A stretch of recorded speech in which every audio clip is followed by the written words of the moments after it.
À quoi ça pourrait ressembler la stratégie innovation domaine du roi sur laquelle vous travaillez en ce moment? À vrai dire, la stratégie d'innovation repose sur 4 axes qui ont été choisis, validés grâce à une démarche qui a impliqué des entrepreneurs, qui a impliqué des agents de développement, des intervenants en développement. Ces 4 axes-là sont l'intelligence d'affaires. Les intelligences d'affaires, devrions-nous dire. Il y a aussi le développement des compétences et l'axe probablement le plus important, en tout cas selon nous, la culture de l'innovation. C'est beaucoup de développer le réflexe d'innover. Innover, c'est apprendre à se distinguer, apprendre à se différencier par rapport à ce qui existe, par rapport aux autres. Puis ça, c'est important de le souligner. C'est en droite ligne avec la vision stratégique de la MRC, que la MRC s'est donnée depuis 5 ans, qui vise finalement à ce que notre milieu, notre MRC, se distingue, devienne la plus attirante, entreprenante des MRC au Québec. Puis qu'est-ce qu'il faut pour innover? Est-ce qu'il y a une recette particulière? Est-ce qu'il y a des trucs à avoir? N'importe qui au départ, je pense, peut innover sur le territoire. C'est d'y croire la première chose. C'est d'y croire, c'est de faire des efforts pour aller chercher l'information, pour aller chercher la connaissance. Donc, les recettes au départ, c'est de foncer. Tout le monde peut innover, puis essayer d'être conscient qu'on peut améliorer nos produits, qu'on peut améliorer nos procédés. À partir de là, c'est accessible à tous. Et je rajouterais, c'est travailler ensemble.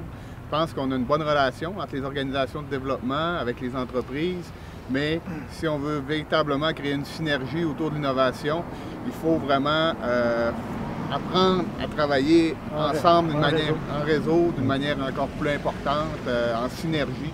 Est-ce qu'on est bien positionné ici dans la MRC Domaine du Roi, même si on est en région, pour innover? On a des forces ici, on a des opportunités qui s'offrent ici par notre localisation, par les ressources qu'on a des milieux. Donc, il faut développer, mais il faut développer avec ce qu'on a chez nous. Il ne faut pas développer ce qu'il y a nécessairement à Montréal ou autre chose. Donc, il y a des secteurs d'activité où on est mieux positionné, mais il y a d'autres secteurs d'activité, par contre, où on ne sera jamais compétitif dans ce secteur-là. On n'est pas dans l'aéronautique ou très peu ici. Donc, c'est sûr que des secteurs plus forestiers, agroalimentaires, toutes les nouvelles technologies d'information et de communication maintenant qui nous permettent aussi d'aller beaucoup plus loin. Finalement, on a des atouts, on a des cartes à jouer. Puis, en tout cas, moi, je suis optimiste par rapport à l'innovation ici, parce que l'innovation, ça part d'idées. Puis les idées, ça coûte pas cher. Il s'agit d'être à l'affût des nouvelles idées, des opportunités. Il s'agit de savoir, peut-être d'apprendre à en générer des nouvelles idées, mais fondamentalement des idées, que tu sois à Montréal, à New York, à Toronto ou à Roberval, tu peux en avoir, puis tu peux en avoir des excellentes. Donc ça, là, ça me pousse vraiment à être optimiste par rapport à l'innovation. Est-ce que le statu quo, c'est un statut qui est acceptable? Le statu quo, c'est l'équivalent de reculer. À partir du moment où les autres, et que tout le monde avance, bien, si nous autres, on reste sur place, les autres, ils avancent. Donc c'est l'équivalent de reculer. On ne peut plus se permettre le statu quo. Le statu quo, c'est le début de la mort, c'est le début de la fin.